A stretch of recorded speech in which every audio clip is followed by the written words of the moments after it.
Welcome to Silent Queen's Reckoning. I'm so glad you could join us today.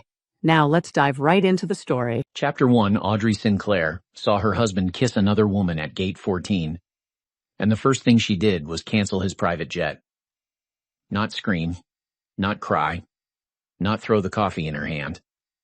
She simply stood beneath the cold white lights of Logan International Airport, watched Julian Cross place his hand on Paige Monroe's lower back, and understood that the humiliation had been arranged for an audience. First-class passengers were already lining up. Men in tailored coats, women with leather carry-ons, a child asleep against his mother's shoulder, a businessman pretending not to stare while staring with his entire face. Audrey held a boarding pass for seat 3A. Julian held one for seat 1A. Paige held 1B. That was the first insult.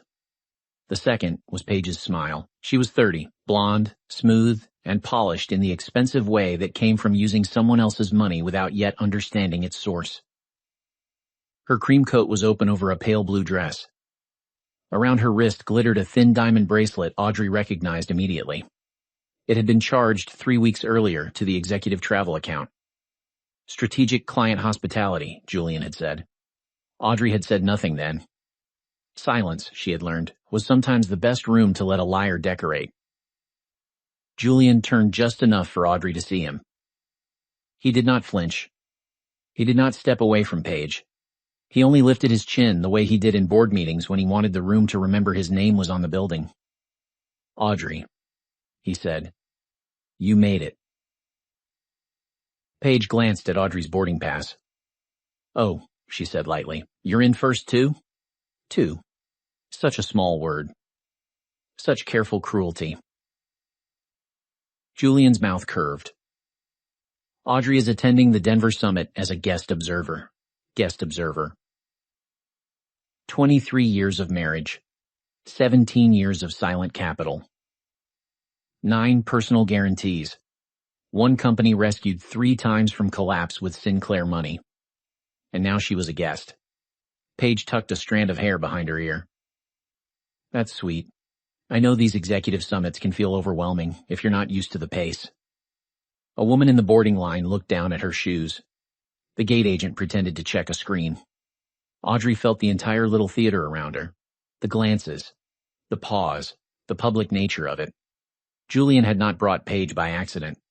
He wanted Audrey to see the replacement version of herself standing beside him in a better seat. Paige had wanted it too. The girl leaned closer to Julian, her perfume drifting into the air, soft and floral and expensive. "First-class boards first," Julian said. He did not say wife. He did not say partner. He did not say anything that would make the moment human. Audrey looked at him. He was 51, tall, gray at the temples, still handsome enough to be forgiven by strangers before he spoke. His navy suit was fitted perfectly. His watch cost more than most people's cars. His smile had built Cross Meridian Group from a regional logistics company into a national infrastructure firm. At least that was the story magazines liked to print. The part they never printed was Audrey. Audrey signing the first guarantee when Julian's lenders backed away. Audrey using Sinclair Trust land to secure airport cargo contracts. Audrey calming payroll during the winter. Julian called a temporary liquidity event because bankruptcy sounded ugly.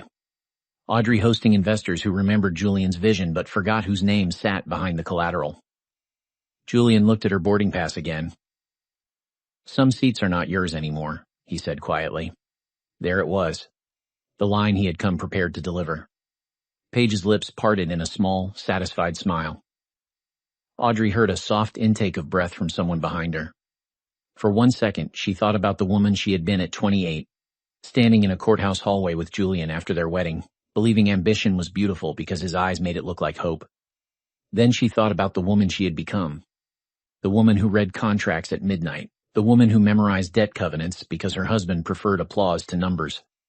The woman who had noticed Paige's access credentials 3 months ago and started saving every file. Audrey slipped her boarding pass into her purse. Julian's smile sharpened. He thought she was retreating.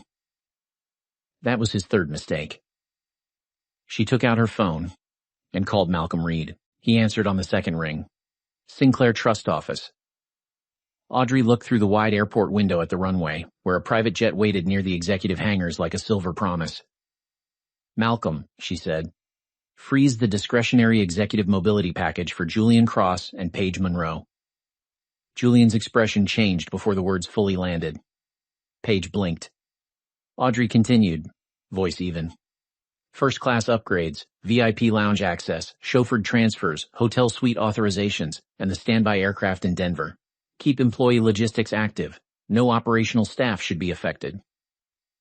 Julian took one step toward her. Audrey. She raised one hand without looking at him. He stopped. That tiny obedience gave the watching passengers something new to notice. On the phone, Malcolm's keyboard clicked once, then fast. Confirming scope, he said. Personal executive privileges only. Corporate cargo teams, field engineers, Denver compliance staff, and scheduled operations remain protected. Correct. Paige's smile vanished. Julian lowered his voice. You are embarrassing yourself. Audrey looked at him then. No anger. No tears.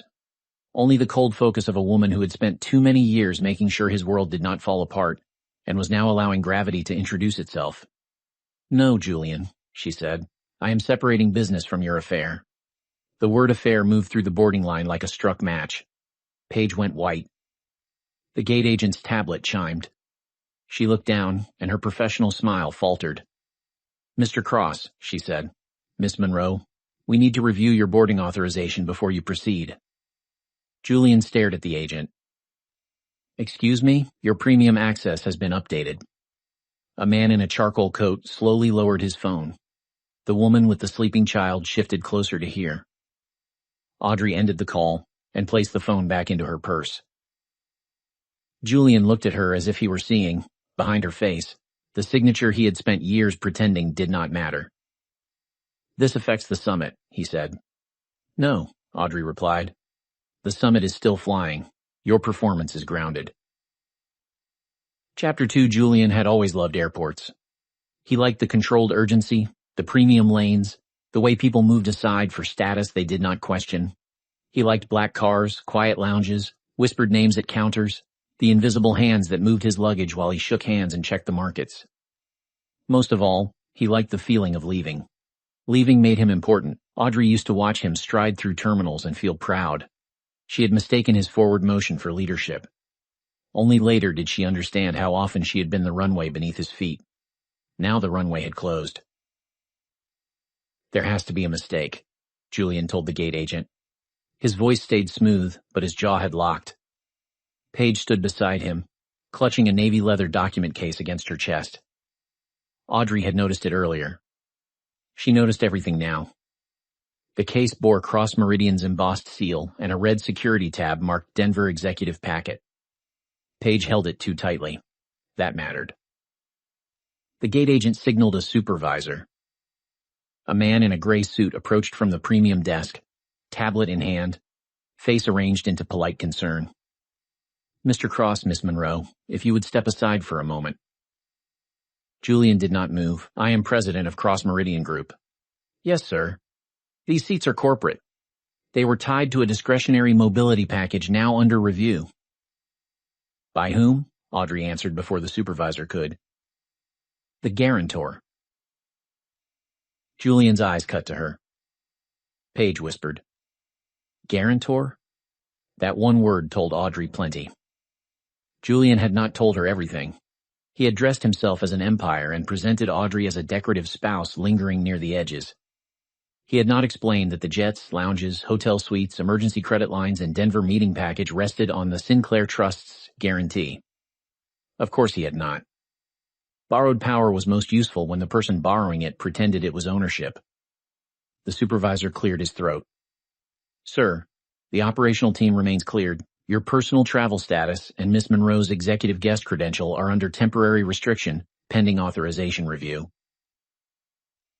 Executive guest? Audrey repeated. Paige stiffened. Julian's face darkened. Audrey. Not here. Where then? She asked. At the summit where you plan to introduce her as acting communications director? Paige's fingers tightened on the document case. Another passenger murmured. Julian stepped closer. You do not understand the Denver agenda. I understand enough. You understand feelings. This is governance.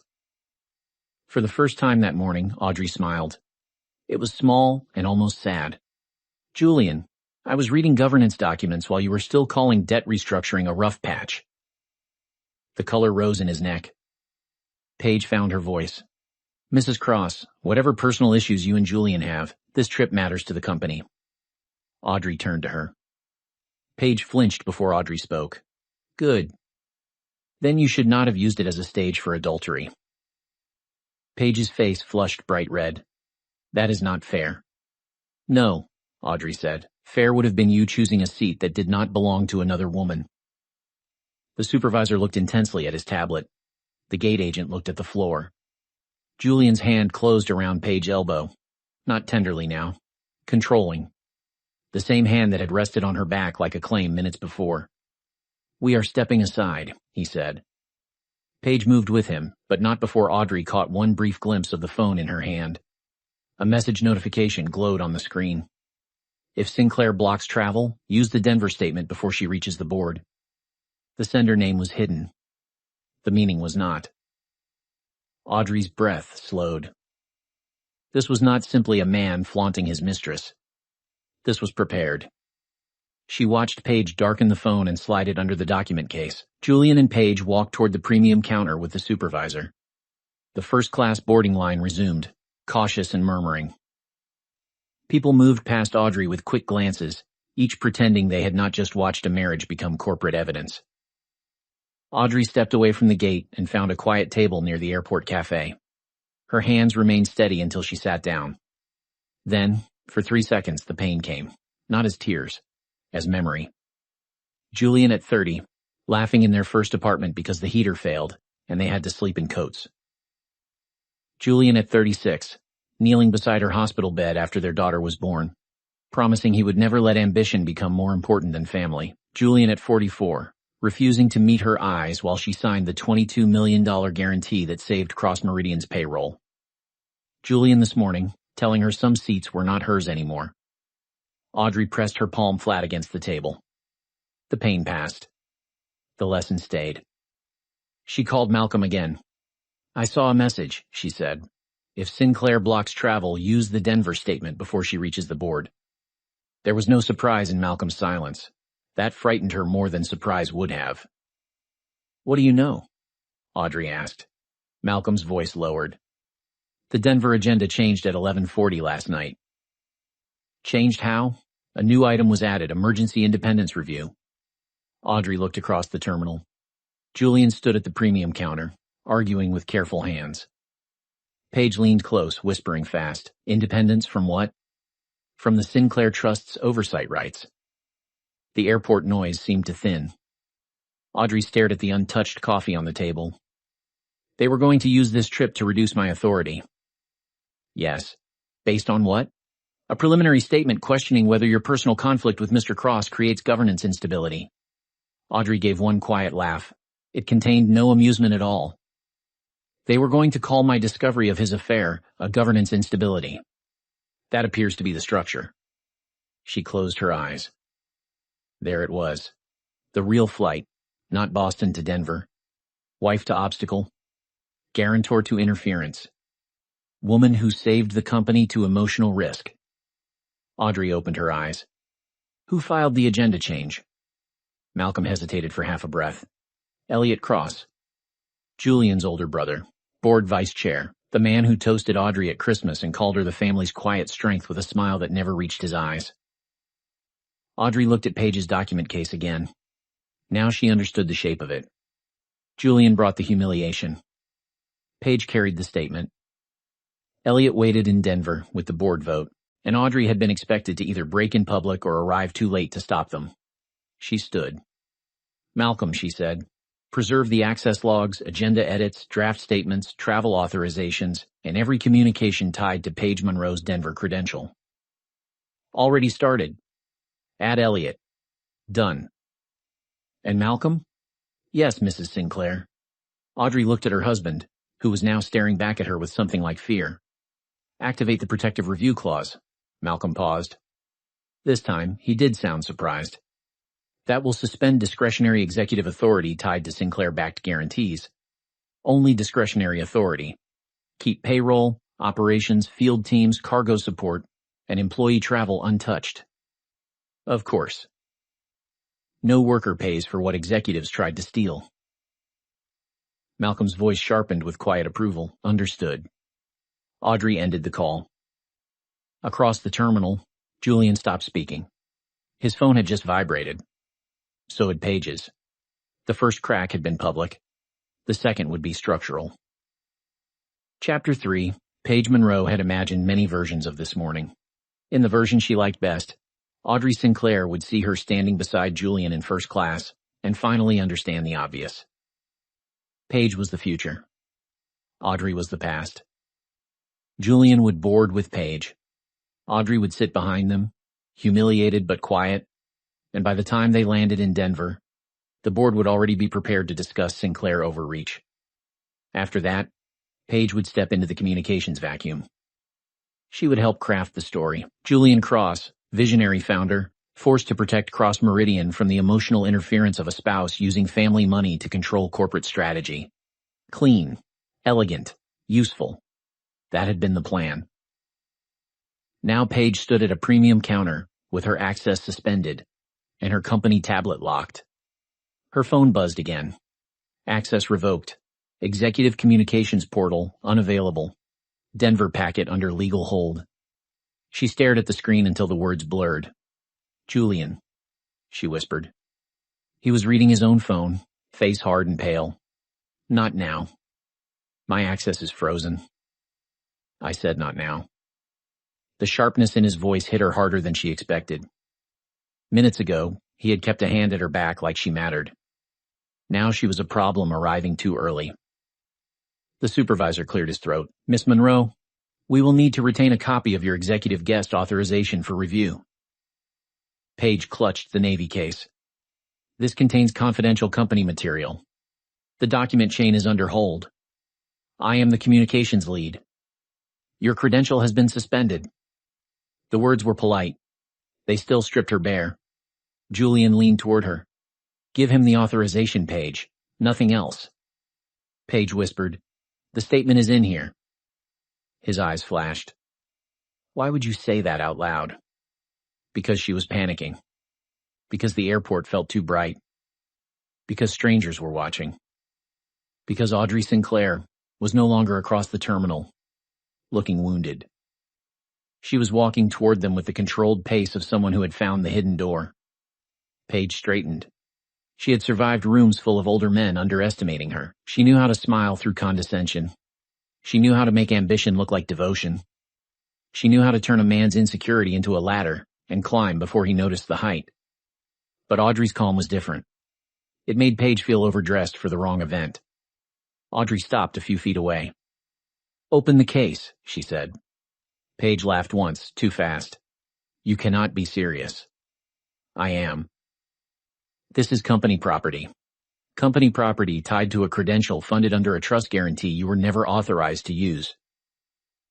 Julian stepped between them. Audrey, enough. She looked at him. The look was not dramatic. It was worse. It was administrative. Move. His face tightened. You do not give me orders. No, she said. The documents do. The supervisor's tablet chimed again. He glanced down, then at Julian. Sir, I have confirmation that the Denver executive packet is under preservation hold. Any physical materials connected to the emergency independence review must be secured. Paige's stomach dropped. Julian stared at the supervisor. Who authorized that? Audrey answered. The person whose guarantee gives the review legal teeth. A few passengers near the counter had stopped pretending not to listen. Paige could feel the story forming around them, but not the one she had planned. She had imagined Audrey as a jealous wife. Instead, Audrey stood there like the owner of the floor. Paige's grip loosened. The case slipped slightly. Audrey saw the movement. Did you write the statement? She asked. Paige said nothing. Did Elliot Cross approve it? Still nothing. Did Julian ask you to prepare language calling my oversight a personal interference problem? Julian snapped. Do not answer. Too late. Paige had already looked at him. Audrey nodded once. Thank you. I did not say anything, Paige said. You never needed to. The supervisor extended his hand. Paige looked at Julian. For the first time, he would not meet her eyes. That was the moment she understood the hierarchy. She had been close to power. She had not been power. Slowly, Paige placed the Navy case on the counter. The supervisor opened it just enough to remove the top folder. The tab read Denver Statement. No one spoke. Audrey took out her phone and photographed the tab, the case, the timestamp on the supervisor's tablet, and Paige standing beside it. Click, click, click. Each sound landed like a nail. Paige stepped back. You are trying to ruin me. Audrey lowered the phone. No, you mistook proximity for immunity. Paige's eyes filled with angry tears. Julian told me your marriage was over. Then you should have asked why he needed a secret statement to prove it. The sentence cut cleanly through every excuse Paige had rehearsed. Julian rubbed a hand over his face. For 1 second he looked older than 51. Not distinguished. Just tired and cornered. Audrey, he said, softer now. This can still be handled privately. She looked at him, and something in her chest moved. Not love exactly. Not anymore. But the echo of the years when she would have followed that softness into another compromise. She remembered all of them. The first time he forgot their anniversary and came home with airport flowers. The first time he shouted during a liquidity crisis and apologized by saying, pressure changes people. The first time he told her the board respected her better when she stayed above the politics, which meant behind the door. The first time Paige's name appeared after midnight on his phone. The old Audrey might have gone private. The old Audrey had protected him from rooms he deserved to face. This Audrey looked at the supervisor, the gate agent, the passengers, the camera above the premium counter, Paige's trembling hands, Julian's expensive watch, and the flight to Denver boarding without them. No, she said.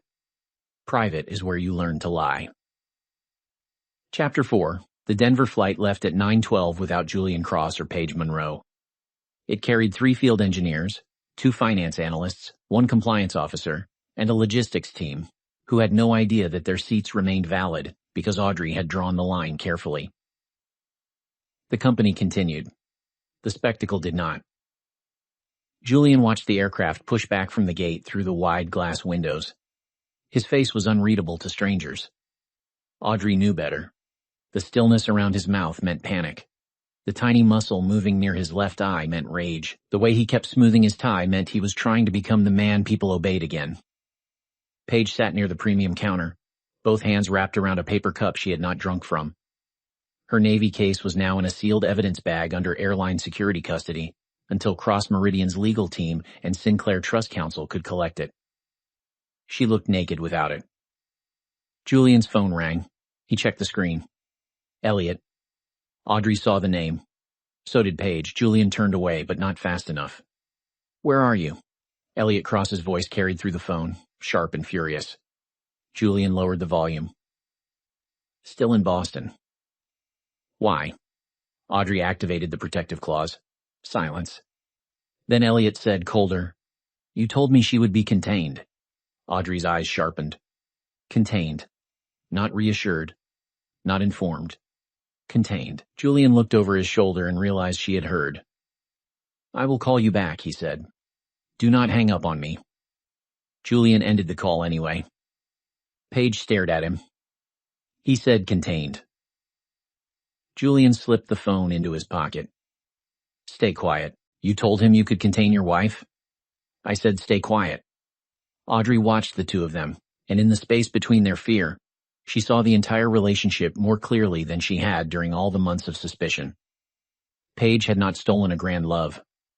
She had joined a campaign. Julian had not fallen helplessly. He had recruited admiration, youth, and ambition because all 3 made him feel less dependent on the woman whose money kept him standing. You were never leaving cleanly, Audrey said. Julian turned to her. What? The affair was not an exit. It was leverage. His face did not change fast enough. She had him. Audrey stepped closer. You needed me humiliated. You needed witnesses. You needed me reacting emotionally in public before the Denver statement appeared. Then Elliot could call an emergency independence review. Paige could position herself as the communications expert, cleaning up the founder's unstable domestic issue. And you could try to keep the company while removing the trust that saved it. Paige whispered, Julian. He did not look at her. Audrey's voice softened. Did you think I would cry so loudly I would not hear the machinery behind it? For a moment, the airport seemed to fall away. No announcements. No rolling suitcases. No coffee smell. Only Julian and Audrey, facing each other across the wreckage of what he had mistaken for his strategy. You have no idea what it is like, he said quietly. Audrey waited. To build something and know everyone thinks your wife owns the floor under it. That was the first honest sentence he had given her in years. It was also the ugliest. Paige looked at him. Even she seemed startled. Audrey felt the words enter her, then pass through without finding a place to stay. Once, that confession would have broken her. She would have rushed to soothe him, to say no. Julian, you built so much, you matter, I never wanted you to feel small. She had done that for decades. She had padded his pride with her own silence. She was finished furnishing his insecurity. I did not make you small, Audrey said. I only stopped hiding the places you were already standing on me. Julian's face tightened. That is not fair. No, she said. It is precise. His phone rang again. This time, it was not Elliot. It was the board chair. Julian answered because pride was not strong enough to refuse fear. Diane, he said. Audrey watched his face while he listened. Color drained from it slowly. You cannot suspend me without a vote. A pause. Interim authority? Based on what? Another pause. He looked at Audrey. She did not move. No, he said. No, do not let Elliot run this meeting. Audrey almost smiled then. Almost, because men who plotted together often discovered loyalty had no assigned seating once the plane caught fire. Julian ended the call with a hand that shook once before he hit it. Paige stood. What happened? He stared past her. The board is meeting in 40 minutes. About the trust? About me. Paige's lips parted. Audrey's phone buzzed. Malcolm, she answered. Mrs. Sinclair, the board chair has requested your attendance by secure video. Julian's eyes flashed toward her. Malcolm continued. Elliot Cross is attempting to frame this as a marital dispute affecting governance. We have sent the travel logs, the Denver packet hold, Paige Monroe's credential history, and the text metadata. Good. Do you want to join from the airport conference suite? Audrey looked toward Julian. He knew what was coming. So did Paige. No, Audrey said. I will join from gate 14. Malcolm paused. Here? Yes. Audrey looked at the premium counter, the airline supervisor, the security camera, the passengers who had seen enough to understand the beginning, if not yet the ending. This is where they open the performance, she said. This is where I will close it. Chapter 5. At 9:47, Audrey Sinclair sat at a small airport work table with a laptop open in front of her. Julian stood 6 feet away because he had nowhere else to go. Paige sat behind him, arms folded tightly around herself. Her makeup remained perfect, but fear had changed the architecture of her face. The confidence was gone. Without the case, the credential, the first-class seat, or Julian's full attention, she looked like a woman realizing she had walked onto a stage without knowing who owned the theater. On Audrey's laptop, the emergency board meeting began. 12 faces appeared. Diane Mercer, board chair, severe in a charcoal blazer. Elliot Cross, Julian's brother, silver-haired, polished, already wearing the expression of a man prepared to mourn a problem he helped create. 2 independent directors, general counsel, compliance, Malcolm Reed, and several advisors whose names Julian had once used to fill Audrey with information after decisions were already made. Diane spoke first. Mrs. Sinclair, thank you for joining under difficult circumstances. Audrey nodded. Thank you for convening quickly. Elliot leaned toward his camera. Before this proceeds, I need to object to the framing. My brother's personal life is unfortunate, but we should not allow a domestic matter to trigger governance panic. Domestic matter. Audrey looked at Julian. His jaw tightened. Paige stared at the floor. Diane said, Mr. Cross, the concern is not only domestic. Elliot spread his hands. With respect, Diane, the timing speaks for itself. Audrey discovered an affair and immediately froze executive travel, disrupted the Denver summit, and activated a protective clause that affects corporate governance. We must consider whether the Sinclair Trust's influence has become too personal to remain unchecked. There it was. The Denver statement without the folder. Same poison. Cleaner glass. Julian looked at Audrey. Some old instinct made him expect her to defend her feelings first. She did not. May I respond? Audrey asked. Diane nodded. Please. Audrey opened the first file Malcolm had sent. At 10:53 last night, Paige Monroe's temporary executive communications credential was expanded beyond her role. At 11:40, the Denver agenda was altered to include emergency independence review. At 11:58, a preliminary statement was uploaded describing Sinclair Trust oversight as personal financial interference. At 6:20 this morning, Ms. Monroe received a message instructing her to use the Denver statement if I blocked the trust. Elliot's face did not move. That meant he was working very hard. Audrey continued. At 7:30, Julian Cross arrived at Gate 14 with Miss Monroe, placed her in seat 1B beside him, and publicly suggested my seat was no longer mine. Within minutes of my refusal to accept unauthorized personal use of trust-backed travel privileges, Ms. Monroe's Denver packet was identified and preserved. Diane looked toward General Counsel. Do we have the packet? The General Counsel answered, Airline security has sealed the physical case. Digital drafts are preserved. Preliminary review confirms the statement existed. Elliot's mouth tightened. A draft statement is not misconduct. Audrey looked straight at his square on the screen. No.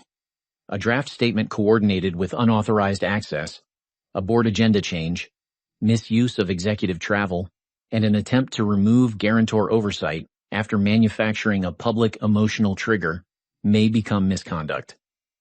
That is why we investigate. One independent director looked down, hiding a reaction. Malcolm did not bother hiding his. Elliot's voice cooled. Audrey, you are not an executive officer. No, she said. I am the guarantor whose protections you tried to neutralize while using my name as collateral. Julian flinched. Elliot's eyes flicked, just once, toward his brother's camera square. Audrey noticed. Diane noticed too. Julian, Diane said. Do you dispute the travel arrangement? Julian's throat moved. He was standing in the airport terminal, not in his office, not behind walnut doors, not surrounded by assistants trained to soften his day. The premium counter lights were unkind. His mistress sat behind him. His wife sat in front of him with the documents. He could lie. He was good at lying. But the morning had become a room full of receipts. No, he said. Paige closed her eyes. Diane continued. Do you dispute that Miss Monroe was traveling under an executive guest credential tied to the Denver communications packet? Julian looked at Paige. She looked back with a desperation that almost resembled love, until Audrey recognized it as self-preservation. No, he said again. Elliot's expression hardened. Julian, be careful. Audrey leaned back slightly. There it was again. Careful. The favorite word of people who wanted truth to negotiate with fear. Diane turned to Elliot. Did you submit the emergency independence review item? Elliot smiled thinly. I submitted a governance proposal in anticipation of reputational complications. Before the complication occurred? The silence after that question was exquisite. Elliot's smile faded. Audrey did not speak. She did not need to. Diane looked at General Counsel. Recommendation? The attorney adjusted her glasses. Immediate temporary suspension of Julian Cross's discretionary executive authority pending review. Preservation hold on Elliot Cross's communications. Suspension of Paige Monroe's access. Continuation of all operational functions. Independent counsel to review attempted governance changes connected to Sinclair Trust oversight. Julian stepped forward. Diane, you cannot do this. Diane looked at him with the exhaustion of a woman who had spent years watching him confuse charm with immunity. We can. We are. I built this company. Audrey looked up at him. For a moment, the airport vanished, and only that sentence remained. The sentence she had heard in 100 forms. I built this. My risk. My name. My company. She spoke before Diane could. No, Julian. You announced it. You did not build it alone. The board meeting went silent. Julian stared at her. Audrey's voice did not rise. You stood at podiums while other people kept the lights on. Employees carried routes through storms. Finance teams held lenders steady. Field crews worked nights in freezing warehouses. And I signed guarantees you were too proud to mention. The company survived because many people bore weight you turned into your story. No one interrupted. Julian looked away first. Diane called the vote. It passed 9-1. Elliot abstained. That abstention would not save him. Julian's suspension became effective immediately. Paige's access remained locked. Elliot's files entered preservation hold. And Audrey Sinclair, sitting at gate 14 in a black coat with a boarding pass still unused in her purse, became the woman who had grounded a private jet, stopped a board coup, and kept an entire company flying without the man who thought he was its wings. When the laptop screen went dark, Julian stood completely still. Paige whispered, "What happens to me?" Audrey closed the laptop. "That depends on what you signed." Paige's face crumpled. Julian finally looked at his wife. For the first time that morning, there was no arrogance left in him, only the shock of a man who had thrown a match at a woman and discovered she had already mapped every exit. "Audrey," he said. She picked up her purse. "Speak through counsel." Then she walked away from gate 14 while the private jet sat grounded beyond the glass, silver and useless in the morning light. Chapter 6. Julian Cross did not follow Audrey immediately. He wanted to. That was the strange part. Not because he knew what to say. He had no speech left that could fit inside the wreckage. But for 23 years, whenever Audrey walked away from an argument, he had known there would be another room. Another dinner. Another morning. Another chance to soften the truth until both of them could live beside it. This time, the airport swallowed her. She moved past the cafe, past a row of travelers charging phones, past a young father balancing a stroller and a laptop bag, until she disappeared into the quiet corridor leading toward the airline service offices. Julian stood at gate 14 and understood, slowly, that she had not walked away from the argument. She had walked out of the marriage. Paige Monroe broke the silence first. "You said she would not do this." Julian turned. Her voice had lost its softness. The cream coat, the pale blue dress, the perfect blowout, all of it remained. But the woman inside the clothes had changed shape. Fear had made her sharp. "Not now," he said. "Stop saying that." Passengers still lingered nearby. The gate agent kept her eyes on her screen. The supervisor had stepped away, but not far. Paige's navy case sat sealed behind the counter, visible enough to remind them both that paper could become a blade. Julian lowered his voice. "Do you understand what just happened?" "Yes. I lost access because you promised me protection you did not have." His eyes narrowed. "You wrote the statement. You asked me to draft messaging." "Elliot asked you." "Elliot told me to coordinate with you." Julian looked at her fully then. There it was. The small betrayal inside the larger one. Elliot had not trusted Julian enough to run the plan through him alone. He had cultivated Paige separately, gave her a cleaner ladder, made her believe that if Julian hesitated, she could still climb. Julian almost laughed. His brother had always preferred insurance. Paige saw the realization cross his face. "You didn't know everything," she said. "Neither did you." I knew enough to understand Audrey was the problem. The sentence landed, and something in Julian recoiled. Audrey was the problem. How many times had he let that idea live because it comforted him? Audrey with her questions. Audrey with her caution. Audrey with her trust agreements and legal reviews and quiet reminders that guarantees were not magic. Audrey who made him feel indebted when all she had done was keep his company alive. Julian stared at Paige and realized she had only said out loud what he had taught her to believe. Audrey was never the problem, he said. Paige's lips parted. You pick now to become honest? He looked toward the corridor Audrey had taken. Apparently. Paige gave a short, bitter laugh. How noble. Your wife wins, so now you discover principles. That hit close enough that Julian had no immediate answer. His phone rang. Again. Elliot. Julian answered this time. What have you done? Elliot said. No greeting. No brother. Just accusation. Julian walked toward the windows, turning his back on Paige. What have I done? You told Diane this was a governance concern. It was. You filed the review before anything happened, because you assured me the morning would create a record. Julian's fingers tightened around the phone. Create a record. That was what his brother called humiliating Audrey. You used my marriage, Julian said. Elliot's voice cooled. Your marriage was already unusable. Julian shut his eyes. He should have been angry for himself. Instead, he saw Audrey at the gate, standing with her boarding pass in one hand, while Paige smiled over seat 1B. He saw the passengers turning. He saw his own mouth forming the sentence. Some seats are not yours anymore. He had said that. Not Elliot, not Paige, him. The board has your files, Julian said. Temporarily. They have Paige's packet. A draft, nothing more. They have access logs. Elliot paused. For the first time, Julian heard something in his brother's silence. Calculation losing speed. Listen to me, Elliot said. You need to frame Audrey as emotional. You need to say she weaponized personal humiliation to attack corporate leadership. Julian looked across the terminal at Paige, who was now wiping under one eye with a knuckle, careful not to smear mascara. That was the plan, wasn't it? It is still the plan. No. Julian. No. Elliot's voice sharpened. Do not develop a conscience after you set the fire. Julian laughed once, quietly.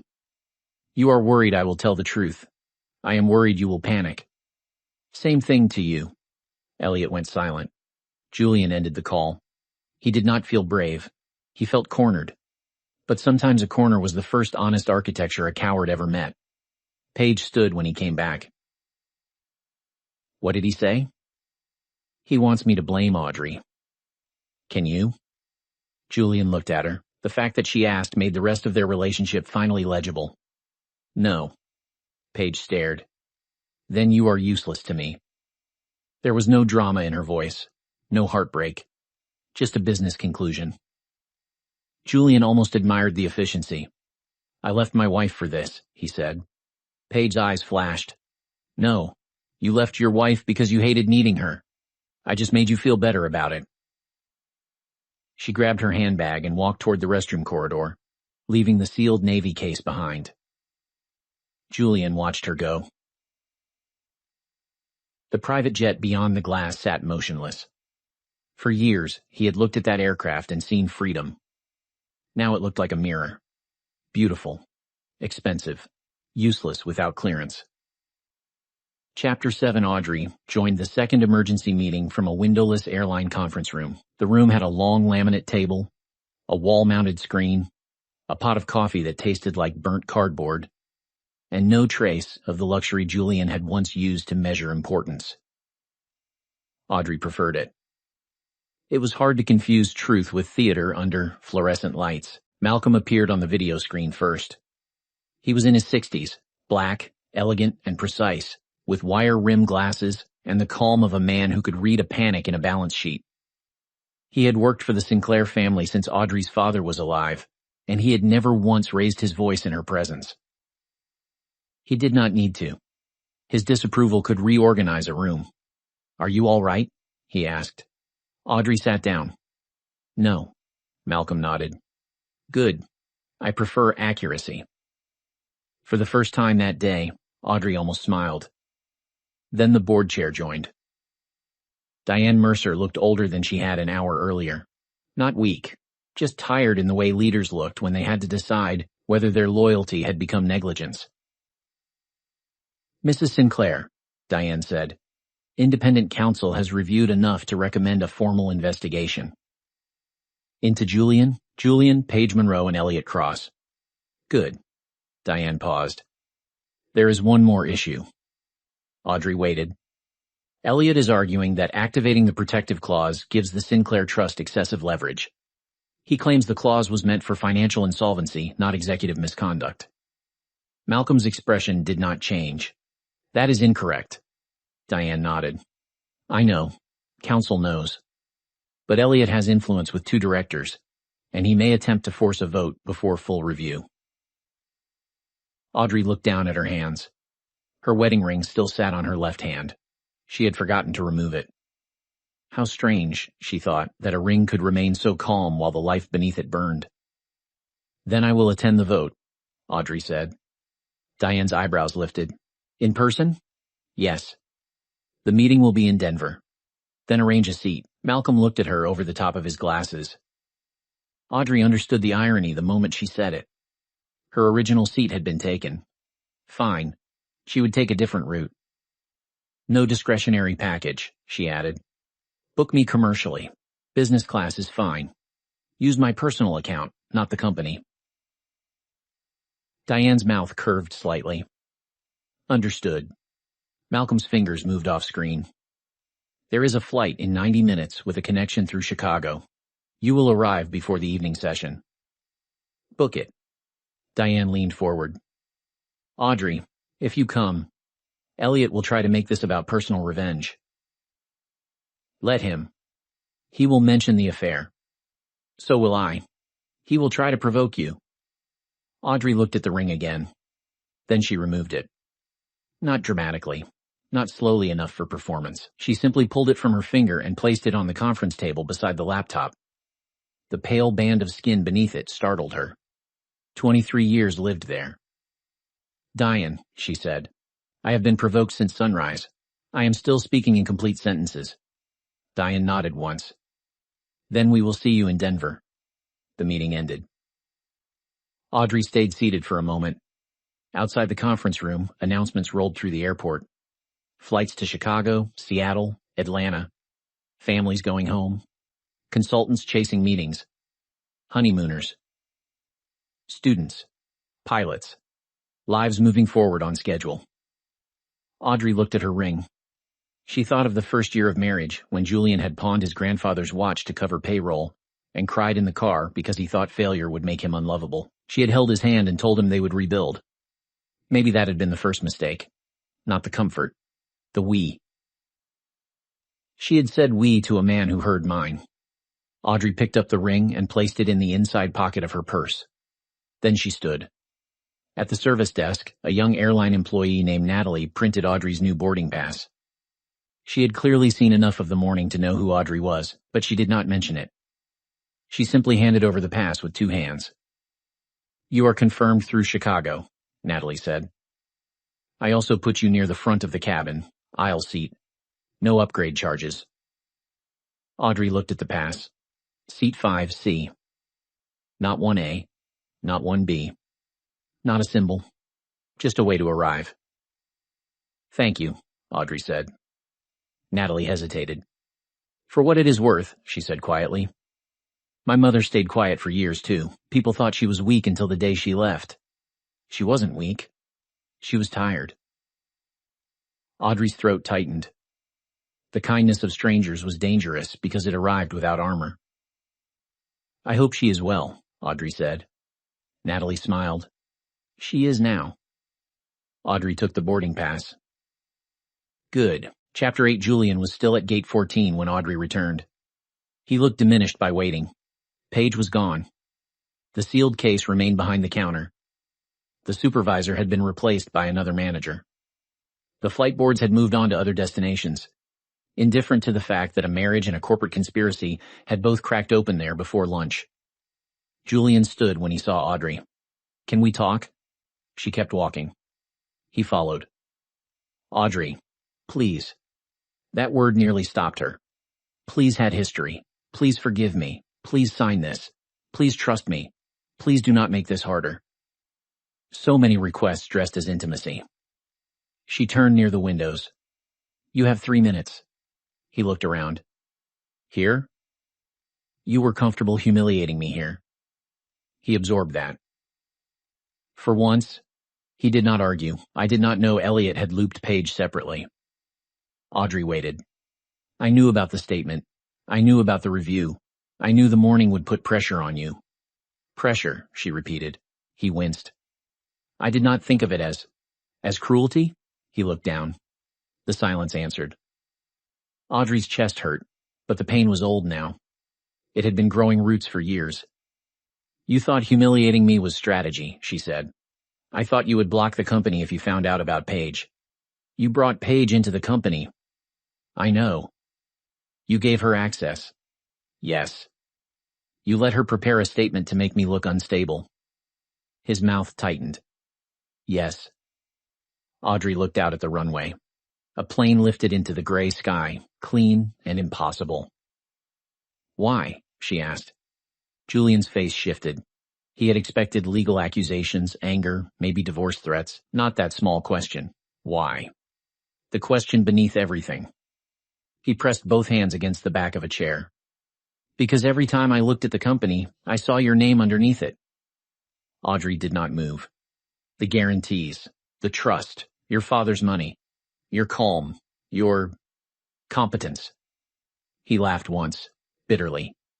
"People admired me, but the people who knew the numbers knew I had not done it alone." "No one does it alone. I know that now." "No. You knew that then. You hated it then." He closed his eyes. That was the truth. He opened them again. "Paige made me feel like the version of myself I wanted to be." "Unburdened?" "Necessary," Audrey nodded slowly. "And I made you feel indebted." "Yes." The word came out before he could soften it. There they were. 23 years, reduced to one ugly root. Audrey had thought love meant standing under weight together. Julian had experienced her support as proof that he could not stand alone. Instead of growing stronger, he had grown resentful of the hand keeping him upright. "Thank you for telling the truth," she said. Hope flashed across his face. She saw it and hated that a part of her still wanted to spare him. "It does not change anything," she added. His expression broke. "Audrey. No. I can cooperate. I can tell the board what Elliot did. You should. I can cut Paige out. That is no longer my concern." He looked desperate now. Not polished, not controlled, desperate in the plain human way that might have moved her once. "I do not want to lose you." Audrey looked at him for a long moment. "You wanted to remove me from power before you admitted you had lost me as a wife." He flinched. "That is not something love survives." He reached for her hand. She stepped back. There was no anger in the movement. That made it final. "I am flying to Denver," she said. "On the company jet?" For one absurd second, she almost laughed. "Commercial." His face tightened again, this time with shame. "Audrey, take the jet." "No, it is grounded pending review. You can authorize yourself." "I know." She held his gaze. "That is why I won't." He understood then, the difference between power and entitlement. He watched her walk toward the Chicago gate with a normal boarding pass and no one carrying her bags. It should have made her look smaller. Instead, it made him see how little luxury had ever added to her. Chapter 9. Denver was cold enough to make the air feel metallic. Audrey arrived at 6:22 p.m., carrying one overnight bag, and the laptop Malcolm had couriered to her connection gate in Chicago. No car waited with her name on a card. No assistant hurried beside her. She took a taxi to the hotel where Cross Meridian's board had gathered for what was supposed to be a leadership summit. The Grand Ellison Hotel rose over downtown in glass and stone, all sharp lights and clean edges. Inside, a private conference level had been reserved under company expense. Audrey paused at the elevators. For a moment, fatigue hit her so hard she had to place one hand against the wall. She had been awake since 4:30. She had watched her husband publicly flaunt his mistress, uncovered a governance attack, suspended executive authority, removed her wedding ring, flown across the country, and now she was about to walk into a room where men who had smiled at her over holiday dinners would decide whether her protection of the company made her dangerous. Her phone buzzed. Lucas. Her son was 21, studying environmental engineering in Vermont. She had not called him yet. She had wanted facts before pain reached him. She answered in a quiet corner. Mom? His voice was too careful. Audrey closed her eyes. Hi, sweetheart. Dad called me. Of course he did. What did he say? That there was a misunderstanding at the airport. That you overreacted because of someone named Paige. Audrey opened her eyes. The elevator doors reflected her back to herself. Black coat, pale face, steady eyes. It was not a misunderstanding, Lucas exhaled. I knew that. Her heart clenched. How? Because he sounded like he does when he wants me to ask fewer questions. Children noticed what adults tried to rename. Audrey leaned against the wall. Your father had an affair with Paige Monroe. She works for the company. There was also an attempt to use the situation to change the trust's oversight authority. Lucas was silent. I am sorry, Audrey said. Why are you apologizing? Because this hurts you too. Another silence. Then his voice, rougher now. Are you safe? The question almost undid her. Not are you okay? Safe. Yes. Are you alone? Right now, yes. Malcolm and Council are on video. The board meeting starts soon. Do you want me to come? No. Stay at school. Mom? Lucas. He knew that tone. He let out a shaky laugh. You are still you. Audrey's eyes burned. I am trying to remember that. I never forgot. She pressed her lips together until she could speak. I love you. I love you too. And Mom? Yes. Don't let them make you sound crazy. Audrey looked toward the conference room doors. I won't. She ended the call and stood there for a moment, letting the words settle around her like armor. Then she walked in. The boardroom had a wall of windows looking over the city. 12 leather chairs, pitchers of water, folders arranged at each seat. Men and women in suits turned when Audrey entered. Diane Mercer stood immediately. So did 2 independent directors. Elliot Cross did not. He sat halfway down the table. Silver hair perfect. Navy tie centered, expression mild. Audrey, he said. I am sorry the day has become so emotional. There it was. The opening move. Audrey set her laptop on the table. Elliot, if you call documented misconduct emotional one more time, I will assume you have no factual defense. The room went completely still. Diane's mouth twitched. Elliot's pleasant expression hardened at the edges. We are all trying to protect the company. Then we finally agree on the objective. Audrey sat. Not at the head of the table. Not beside Diane. In the empty chair across from Elliot.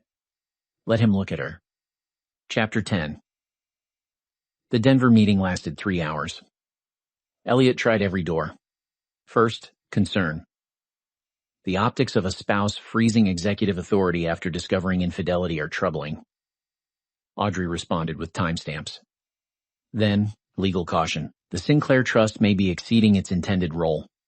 Malcolm responded with clause language, lender notices, and a prior board resolution Elliot himself had voted for after the last liquidity crisis. Then, sympathy. No one questions Audrey's contributions, but emotional proximity can distort judgment. Diane responded that Audrey had protected payroll, operational travel, vendor payments, field teams, and cargo schedules, while limiting only discretionary executive privileges tied to the questionable conduct. Then, finally, Elliot made his mistake. He became impatient. This company cannot be held hostage by a woman whose marriage collapsed in an airport terminal. No one spoke. Audrey looked at him. Not hurt. Not surprised. Ready. Thank you, she said. Elliot blinked. For what? For saying plainly what your statement tried to hide.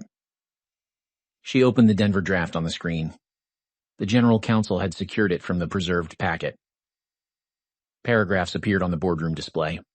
Personal financial interference, emotional governance risk, reputational disruption, temporary reduction of trust-backed approval rights. Audrey read none of it aloud. She did not need to. The room could read. This statement was prepared before this morning's airport incident, Audrey said. It uses my expected pain as the basis for reducing oversight. It does not disclose Julian's affair with a credentialed employee. It does not disclose Paige Monroe's role in drafting the statement. It does not disclose your restructuring proposal, Elliot. It does not disclose that Sinclair guarantees secure the travel package and several strategic obligations you intended to keep using, while limiting our authority to review them. She turned to the board. That is not independence. That is extraction. The word changed the room. Extraction. Taking value while removing accountability. Elliot's face had gone gray beneath the tan. One independent director, Grace Holloway, leaned forward. Elliot, did you discuss the statement with Paige Monroe directly? Elliot's jaw tightened. Communications staff are often consulted. Did you? Yes. Did Julian know? Elliot's eyes flicked to Audrey. She saw the choice. Protect Julian and implicate himself more deeply, or sacrifice Julian and pretend the plan was fragmented. Men like Elliot never jumped with someone else's burning coat. Julian knew the broad strokes, Elliot said. Diane wrote something down. Audrey did not react. That would hurt Julian later, perhaps, but it would not surprise her. General Counsel spoke next. Given the admissions and the preserved records, I recommend immediate expansion of the independent review. Elliot Cross should recuse from all governance discussions involving Sinclair Trust oversight, Denver restructuring, and executive authority. Julian Cross's suspension remains. Paige Monroe's employment access remains terminated pending investigation. Elliot's chair scraped back. This is absurd. Diane looked at him. Sit down. He froze. The words were quiet, but the authority behind them was not. For years, Elliot had believed politeness was weakness when it came from women. He had misread Diane, too. He sat. The vote passed. This time, unanimously. Elliot's own allies did not protect him. Not because they had suddenly developed courage, Audrey suspected, but because the documents had made cowardice expensive. After the vote, Diane turned to Audrey. There is another matter. With Julian suspended and Elliot recused, Cross Meridian needs interim leadership oversight for the operations connected to Sinclair-backed obligations. Audrey knew where this was going. She also knew why it mattered. If she refused, Elliot's people would call her destructive. If she accepted too eagerly, they would call her opportunistic. There was no version of a woman taking power that frightened men would not rename. So she chose the version that protected employees. I will not take Julian's title, she said. Elliot almost smiled. Too soon. Audrey continued, but the Sinclair Trust will appoint an interim oversight committee for all trust-backed obligations, including travel, credit exposure, cargo contracts, and Denver expansion review. I will chair that committee until independent counsel completes the investigation. Diane nodded. That is reasonable. The committee will include operations, finance, legal, and employee representation. Not just executives. Grace Holloway smiled faintly. Even better. Audrey looked at Elliot. And every discretionary luxury package remains frozen until the people paying for the floor stop being treated like furniture. Elliot looked away. The vote passed again. Chapter 11. Julian learned the result in a Boston hotel room he had booked under his own card. Not the company suite, not the executive apartment. A standard king room overlooking a parking garage. He sat on the edge of the bed with his jacket off and watched Diane's email load line by line. Suspension confirmed. Independent review expanded. Elliot recused. Sinclair Interim Oversight Committee approved. Paige Monroe access terminated pending investigation. Julian read the message twice. Then he called Elliot. His brother did not answer. He called Paige. Blocked. He sat there with the phone in his hand, and realized that everyone who had encouraged him to confront Audrey had vanished the moment Audrey brought documents. There was a lesson in that. It arrived too late to be useful. At 11:18 p.m., Julian received one text from Paige. You said she had no real power. He stared at it for a long time. Then he typed, she had all of it. He deleted that. Typed, I was wrong. Deleted that too. Finally, he sent nothing. Because Paige was not asking for truth. She was assigning blame. And for once, Julian did not feel like spreading it. He walked to the bathroom mirror. The man looking back at him seemed familiar from a distance. Good suit, strong jaw, expensive haircut. But without a boardroom, without an assistant, without Paige's admiration, without Audrey smoothing reality into something he could survive, he looked like a man who had spent years borrowing height. His phone rang near midnight. Lucas. Julian answered too quickly. Son. Don't, Lucas said. The single word stopped him. Julian sat on the bed. Your mother told you? Enough. It is complicated. No, Dad. It is painful. That does not make it complicated. Julian closed his eyes. Audrey was in that sentence. Not because she had taught Lucas to hate him, but because she had taught him how to speak clearly. I made mistakes, Julian said. Did you bring her to Mom's gate on purpose? Julian's throat tightened. Lucas, did you? The boy had his mother's patience and his father's directness before it curdled into performance. Yes, Julian said. Silence. Then Lucas inhaled shakily. I do not know who you are right now. Julian gripped the phone. I am still your father. Then be one. Stop calling me to manage your guilt. Stop calling Mom emotional. Stop pretending the company did this to you. I read enough of the board notice. Lucas, I never wanted you involved. Then you should not have made our family part of your strategy. The call ended. Julian sat in the hotel room until the automatic lights in the hallway clicked off under the door. For the first time since morning, he cried. Not dramatically. Not beautifully. Just a tired, ugly breaking. He cried because he had lost power. He cried because he had lost Paige. He cried because he had lost the company. And somewhere beneath all that, in a place he had avoided for years, he cried because he finally understood that Audrey had once loved him enough to make him seem better than he was. Now she had stopped. Chapter 12. Audrey stayed in Denver for 11 days. Not because she wanted the boardroom. Because the company needed someone who cared more about the floor than the corner office. The first 48 hours were brutal. Reporters smelled leadership disruption. Lenders requested calls. Regional managers asked whether payroll was safe. Cargo clients wanted written assurance. Employees whispered in break rooms because executives always thought secrets stayed upstairs, and employees always knew more than executives wished. Audrey did not hide. She held a company-wide video meeting on the third morning.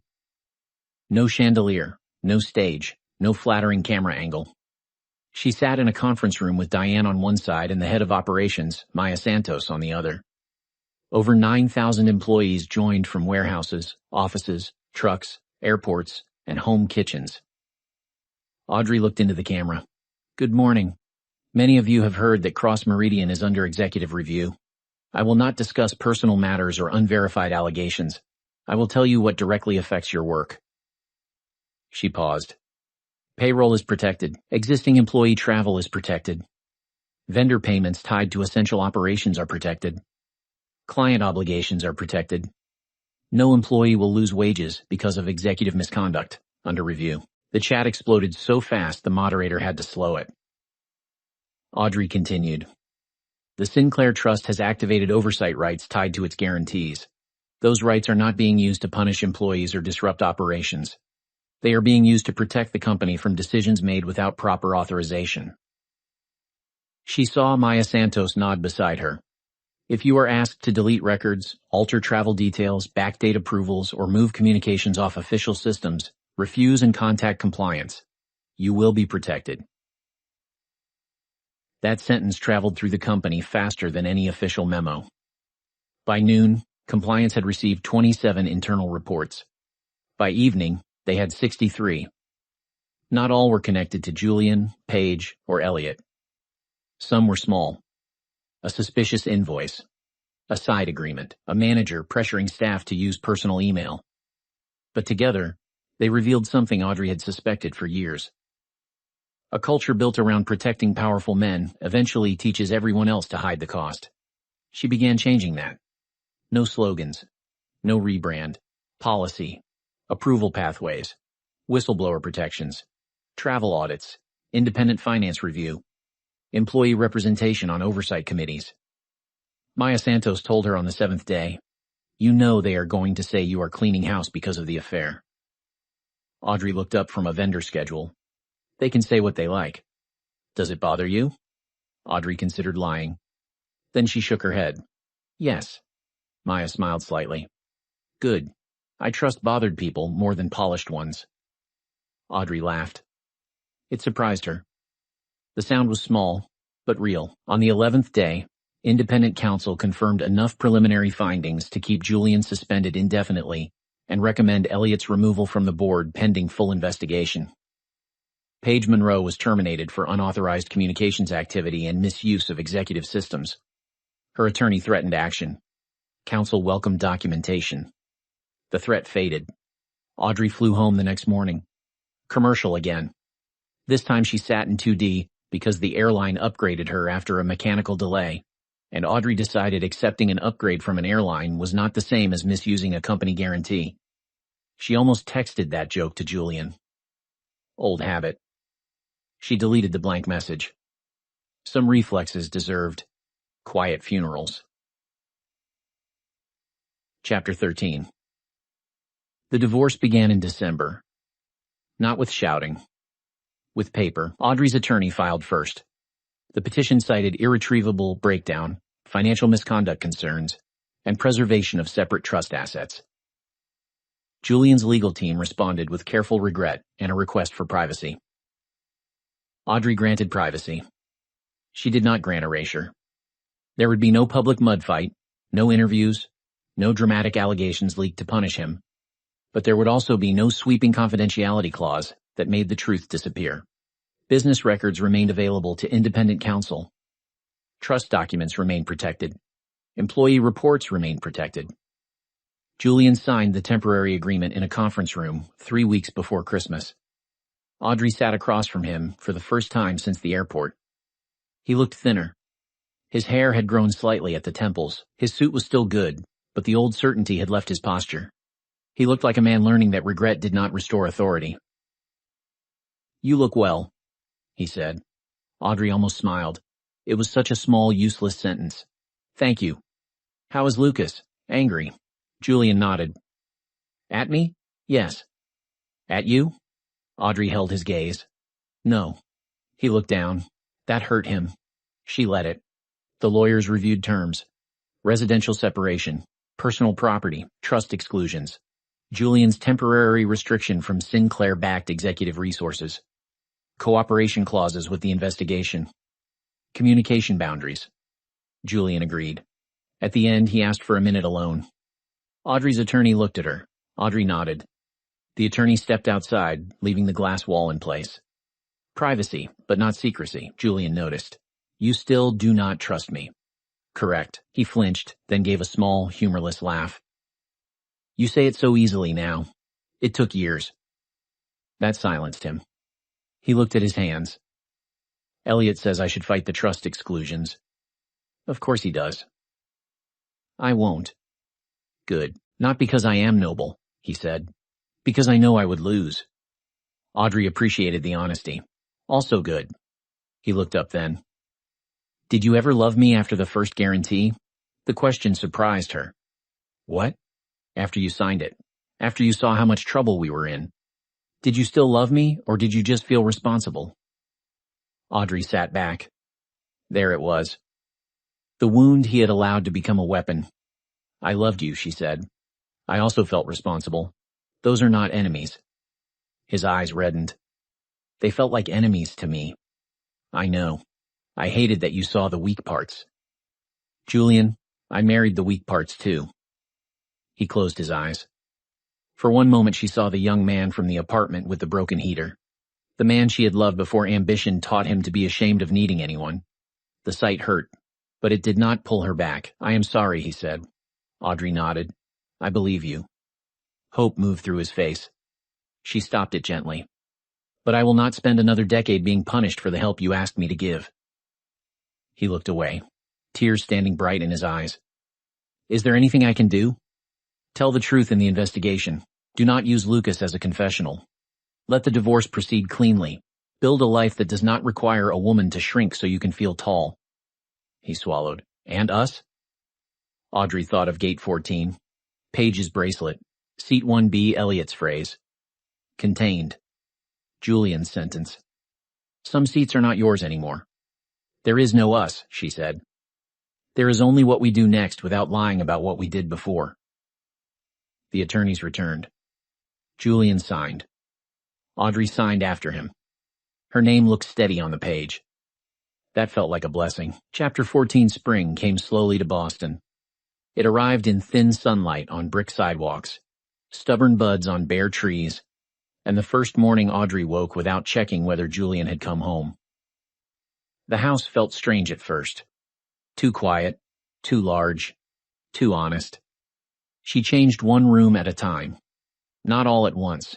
She had no interest in pretending history could be redecorated out of existence by a contractor with a paint fan. She started with the dining room. The long formal table where she had hosted lenders, executives, and relatives who praised Julian's vision became too heavy to bear. She donated it to a community legal center that needed conference furniture and replaced it with a round oak table that seated 6. No head of the table. That mattered. Lucas came home for spring break and noticed immediately. "Subtle," he said. Audrey smiled while unpacking groceries. "Very." He hugged her longer than usual. At 21, he was still caught between boy and man, tall like Julian but with Audrey's watchful eyes. The divorce had changed him. Not made him bitter, Audrey hoped, but less innocent about charm. "Dad called," he said. Audrey placed apples in a bowl. "How was it?" "Awkward." "That may be honest." "He apologized." She looked up. "For what?" "For using me after the airport. For calling me before telling the truth. For making me feel like I had to pick a side." Audrey felt something inside her loosen slightly. "Good. I am still angry. You are allowed." Lucas nodded. "Are you?" The question landed softly. Audrey thought about it. Anger had carried her through the airport, through Denver, through board meetings and legal filings, but lately it came and went like weather. Some days she woke furious. Some days she only felt tired. Some days she caught herself remembering something tender and felt betrayed by her own memory. "Yes," she said, "but I do not want anger to become the house I live in." Lucas picked up an apple. "This house has a better table now." Audrey laughed. That evening, they ate pasta at the round table with Malcolm and Diane, who came by after an oversight committee meeting and stayed because Lucas made too much salad. The conversation moved from logistics to books, to whether Lucas's university apartment was technically safe or just emotionally survivable. For the first time in years, Audrey looked around her own dining room and realized no one was performing. No one needed her to flatter a fragile ego. No one used her silence as upholstery. No one sat at the table as a replacement. It was only dinner. That felt enormous. Chapter 15. 6 months after Gate 14, the independent report closed. Julian Cross remained separated from executive authority. He retained a reduced non-voting financial interest while the company transitioned under new leadership. Elliot Cross resigned from the board before removal could be finalized. Paige Monroe was listed in the report as having participated in unauthorized communication strategy and credential misuse. She challenged nothing publicly. Cross Meridian did not collapse. That disappointed people who preferred punishment to repair. Audrey did not. Warehouses stayed open. Drivers stayed paid. Engineers kept routes moving. Contracts survived. The company became less glamorous, more audited, less dependent on any one man's mythology. Audrey considered that a victory. At the final oversight meeting, Diane asked if she would remain as chair. Audrey looked around the boardroom. There had been a time when stepping into visible power would have felt like revenge. Now it felt like responsibility. Heavy, but clean. For 1 year, Audrey said. Then we build a structure that does not need me personally to prevent another mess like this. Malcolm smiled. That may be the most Sinclair answer possible. My father would have made it longer and more annoying. He would have included footnotes. Audrey laughed. After the meeting, she walked alone past the executive hangar. The private jet had returned to scheduled corporate use under stricter policy.